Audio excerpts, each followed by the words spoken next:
जो आ गए, कंसिडरिंग ये वायदा का स्टॉक है तो एक बार देख लेते हैं। एशियन पेंट्स के नंबर आ गए, एशियन पेंट्स के भी आ गए। 1234 करोड़ का प्रॉफिट है हर्षदा, और 1136 करोड़ का एक्सपेक्टेशन है। ये मैं पढ़ रहा हूँ कोजेंसिस से, 1234 करोड़ का एशियन पेंट्स का नंबर से उस पर फोकस करते हैं। ये जो मैं कोजेंसिस से पढ़ रहा हूँ वो है। अब देख लेता हूँ अगर कुछ और यहाँ पर नंबर है क्या।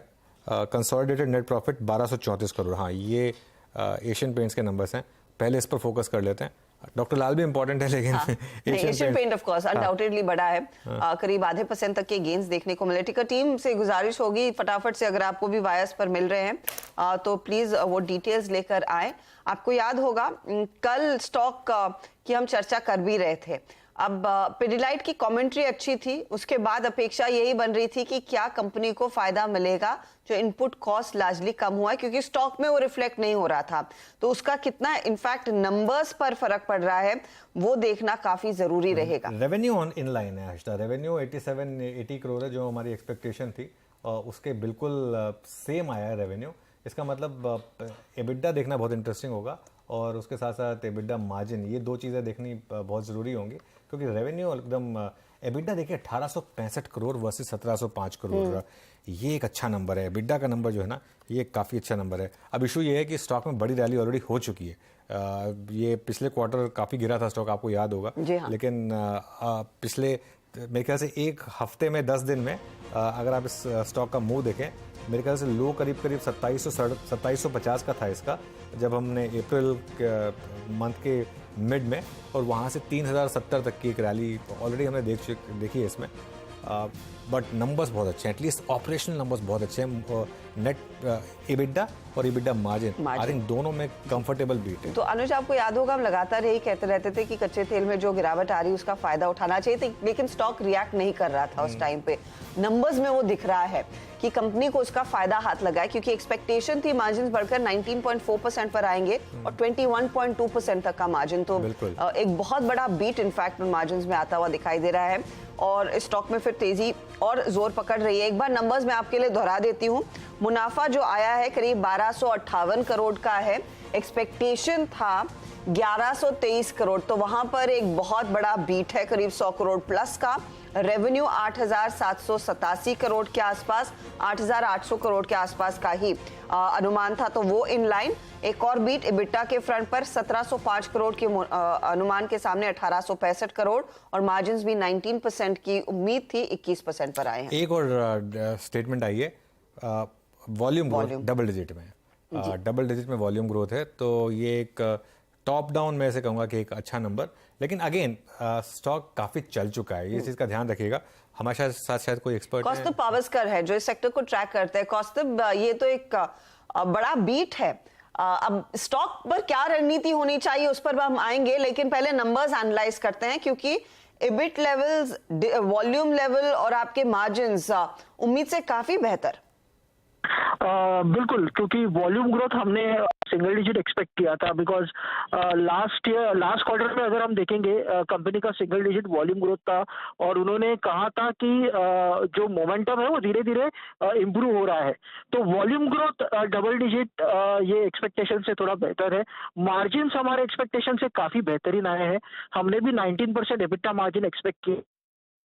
क्रूड प्राइस में गिरावट आई है और उसका जो इम्पैक्ट आने वाला था उसके सामने 21% काफी अच्छे एबिटा मार्जिन्स आए हैं, और पैट भी वो हिसाब से काफी अच्छा पैट आया है ये क्वार्टर में। सो ओवरऑल मैं कहूंगा कि ब्रॉड काफी पैरामीटर्स पे अच्छा ग्रोथ है, और अभी एक्सपेक्टेशन यही देखना है कि मैनेजमेंट कमेंट्री क्या रहती है वॉल्यूम ग्रोथ पे, specially in the rural and small towns पे, जहां पे उन्होंने थोड़ा प्रेशर देखा था पिछले कुछ क्वार्टर्स में। Good afternoon. एक इशू बस ये है कि ये किस हद तक मार्केट डिस्काउंट कर चुका है, क्योंकि जो रीसेंट लोज हैं 2526 के, वहाँ से एक बड़ी रैली हमने ऑलरेडी देखी है एशियन पेंट्स में पिछले कुछ दिनों में, और इवन जो क्रूड प्राइसेस हैं वो पिछले क्वार्टर गिरे काफ़ी थे, लेकिन अब थोड़े स्टेबलाइज हुए हैं। तो इन नंबर्स को कितना एक्सट्रापोलेट किया जाए और कितने ये नंबर प्राइस्ड इन है, आपका व्यू? देखिए, मार्जिन्स के बारे में मैं स्पेसिफिकली कहूंगा कि जिस तरीके से अगर क्रूड प्राइस हम देख रहे हैं कि $76 पे है, तो अगर ये यहाँ पे या इससे थोड़े और गिरते हैं, तो ऑब्वियसली उसका अच्छा खासा बेनिफिट मार्जिन्स पे दिखेगा, और हम मान सकते हैं कि Q1 में और Q2 में मार्जिन एक्सपेंशन काफी अच्छा रहेगा। तो डेफिनेटली वो एक अर्निंग ग्रोथ पर्सपेक्टिव से काफी अच्छा है।